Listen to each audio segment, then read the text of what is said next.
हम सभी लोग श्री राम कथा सुन रहे हैं, लेकिन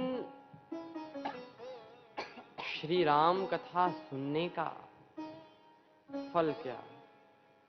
हम यह कथा केवल सुने ही नहीं, जीवन में उतारें भी।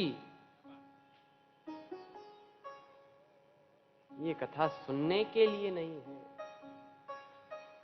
जीवन में इसे उतारें। भगवान श्री राम, श्री तुलसीदास जी लिखते हैं, प्रात काल उठिके रघुनाथा, मातु पिता गुरु नावहि माथा। भगवान श्री राम प्रातः काल सुबह सवेरे सवेरे जागकर करते क्या हैं? कहा, माता पिता गुरुदेव को प्रणाम करते हैं। मातु पिता गुरु नावहि माथा।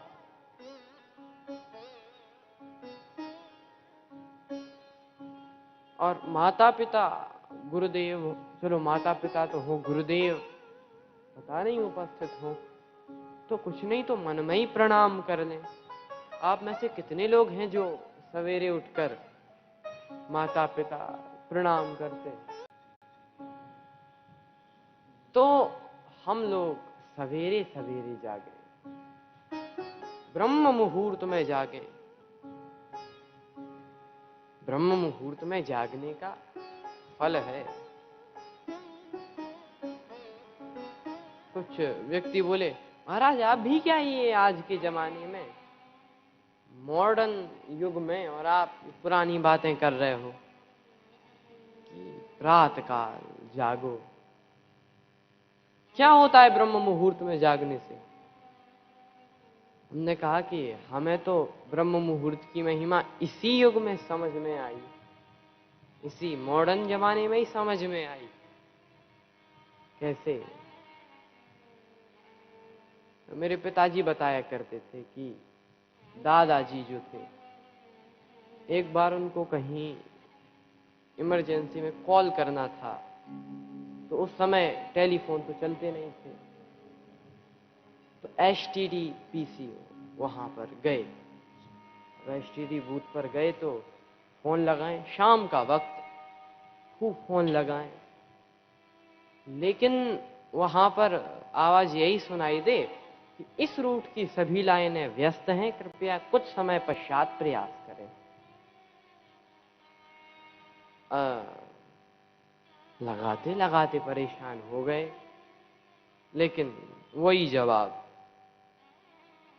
दुकानदार से कहा, भाई क्या करें, कॉल करना है और जरूरी बात करनी है, सवेरे चला जाएगा जिससे बात करनी है। तो दुकानदार बोला, महाराज यही हमारा घर है, यहीं पर दुकान चलाते हैं, आप एक काम करो, सवेरे सवेरे आ जाओ 4 बजे। और इतनी जरूरी बात थी कि सवेरे वे भी पहुंच गए। अब वो दुकानदार भी दुकान खोले रखे। आओ, और लगाया नंबर, एक बार में लग गया। लग गया, बात हो गई। तो उन्होंने पूछा कि भाई रात को तो लगा रहे थे, तो लगाते लगाते परेशान हो गए, और तो ये लगा क्यों नहीं?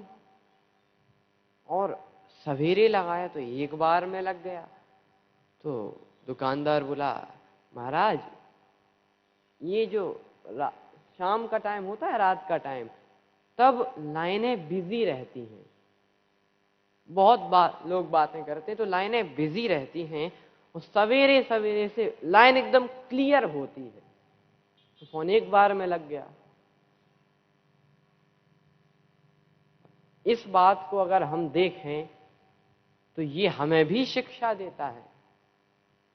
जैसे शाम को प्रयास करते रहे, लेकिन लाइन ही लग नहीं रहा था, फोन सवेरे एक बार में लग गया।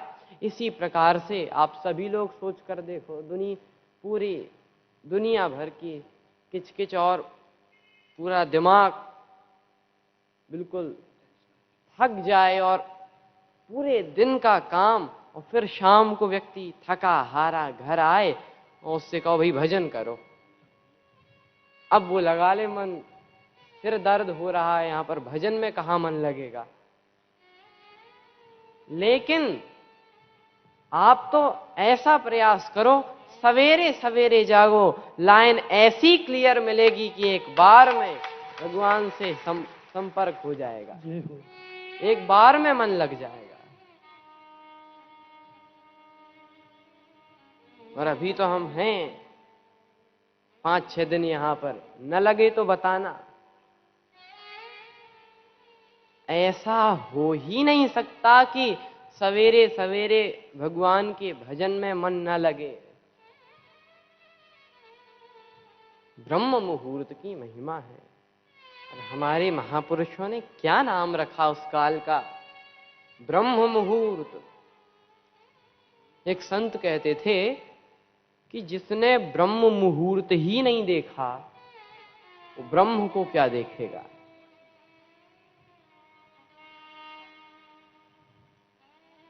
हमें प्रयास करना चाहिए कि हम, वैसे संत महापुरुष तो 3 बजे जागते हैं, लेकिन हम प्रयास करें कि ज्यादा नहीं तो 4 बजे तक जाग ही जाएं। अब कुछ कहेंगे महाराज 4 बजे, कुछ लोग तो 4 ही बजे सोते हैं। 4 बजे, चलो 4 बजे ना जागो, 5 बजे जाग जाओ,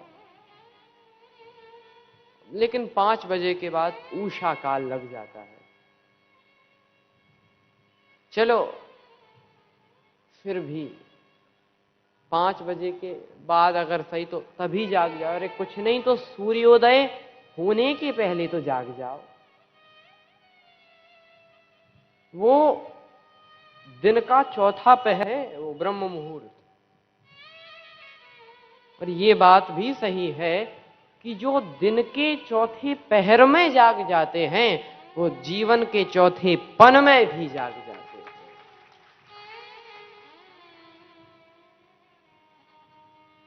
दिन का चौथा पहर, रात्रि का चौथा पहर, ये सोने के लिए नहीं है, इसमें जागो।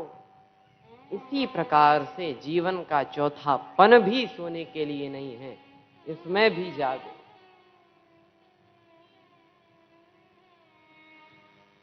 अच्छा, जागें इसका भी महत्व नहीं है, जागकर हम क्या कर रहे हैं उसका महत्व है। कुछ लोग जागे तो जागते ही चाय, कुछ लोग तो चाय के ही नाम से जागते हैं, जागते ही चाय। कुछ लोग अखबार, नहीं नहीं, हम सवेरे सवेरे क्या करें।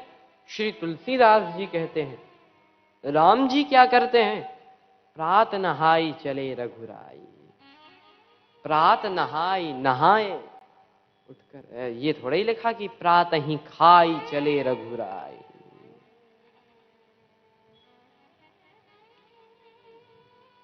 हम कथा को सुने ही नहीं, अभी तो अपने जीवन में उतारें।